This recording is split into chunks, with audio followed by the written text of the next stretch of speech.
Welcome back, ladies. In this video, I am going to show you exactly what criteria your product must meet in order for you to sell it.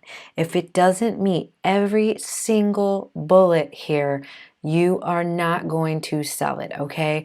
Product research is the most important part of this entire business. It is the foundation of your business. It is the lifeblood of your business, and you want to choose a winning product, okay? Take your time, do the due diligence, and make sure your products meet all of the criteria on the checklist that I am going to explain to you right now.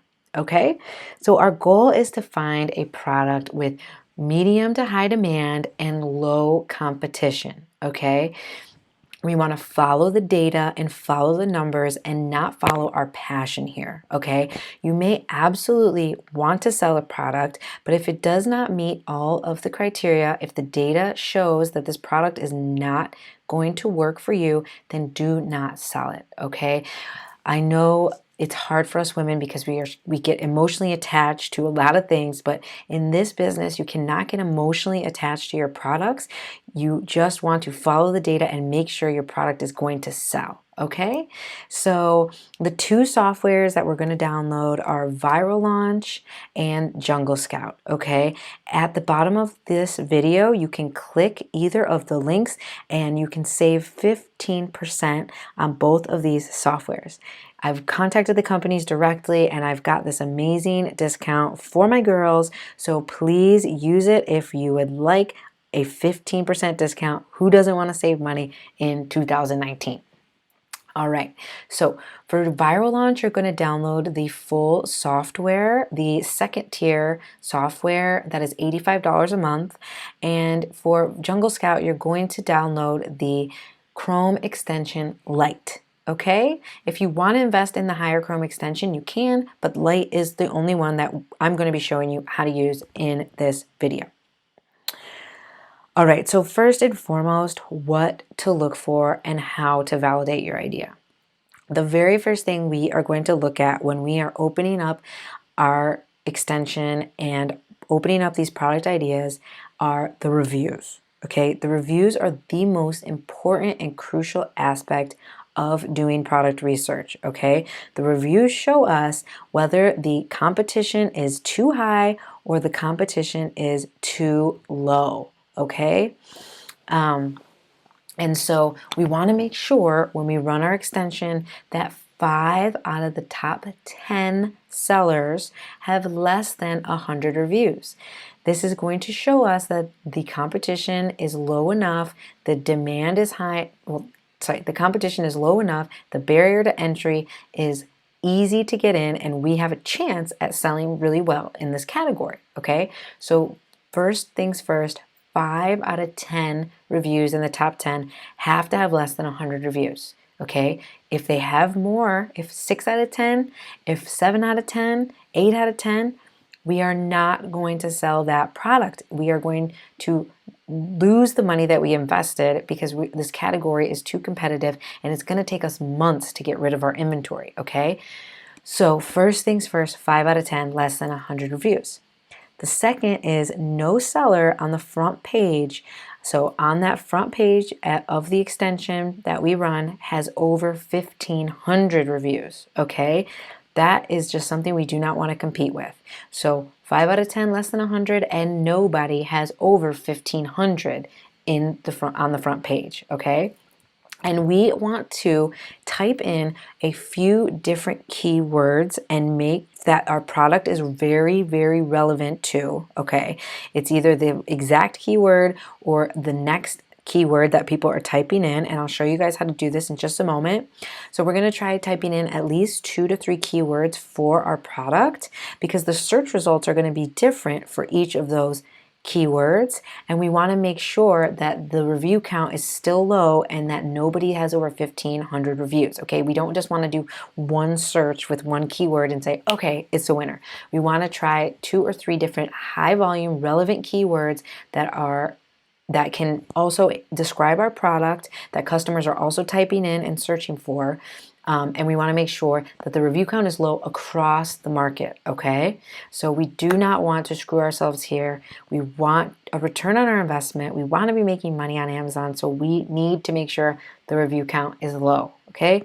Low reviews means low competition.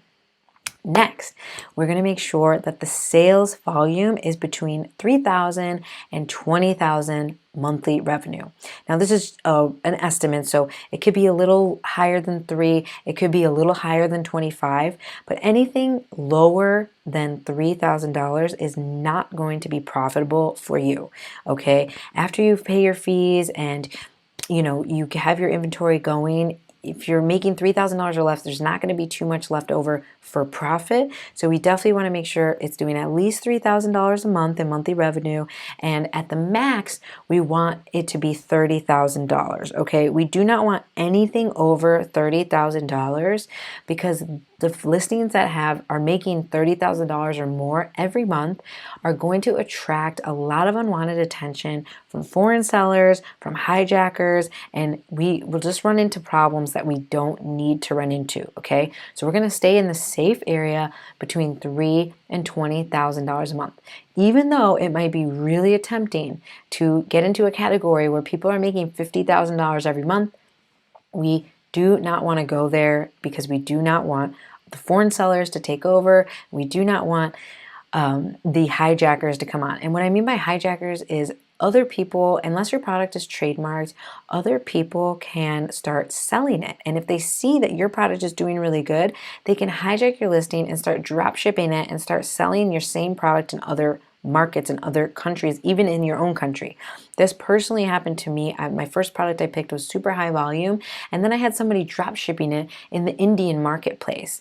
They were selling it for a crazy price because they were drop shipping it, but we just don't want little things like this to happen, and we can totally eliminate that dark area by sticking to the $3,000 to $20,000 range. Okay, little more is okay, but don't go over 30,000. Next is the price, all right? We do not want to sell a product that's less than $15, okay? First of all, if it's less than $15, Amazon will make the customer put something else in their cart. You actually can't check out of Amazon for products that are less than $15, okay? And we also want our product to stay over $15 or higher to keep our profit margins high, okay? The goal is to profit, and if your profit margin is super low, if the product costs $9 and you're buying it for $3, that doesn't leave you very much profit, okay? So we want to keep our profit margin 30% or higher, and we definitely want our product to be $15 and up.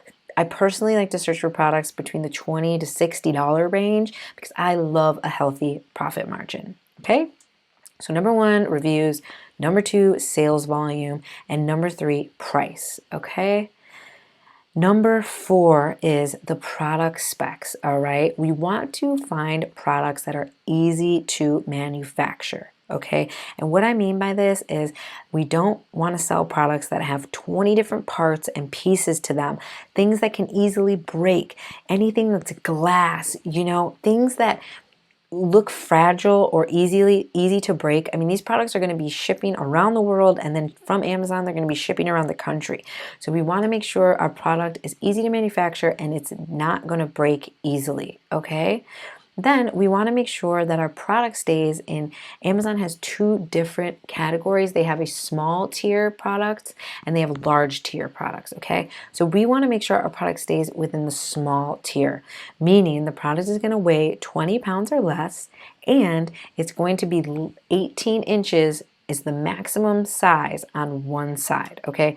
So those are pretty large products, and that's when it's packaged, okay? So if you're selling a towel, that towel will fold into a smaller size. So it has to be the package amount. One side cannot be longer than 18 inches, which is actually pretty long. So we're going to be finding small products and easy to manufacture products.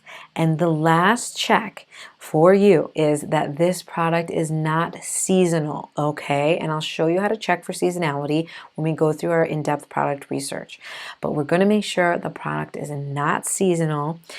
For example, we do not want to sell napkins with Santa Claus on them because we're going to do really well during the holiday season, and then our products is totally going to die off until the next holiday season. We want to be making money 365 every day of the year, so we are going to source products that are not seasonal. Okay? So once again, number 1 is reviews.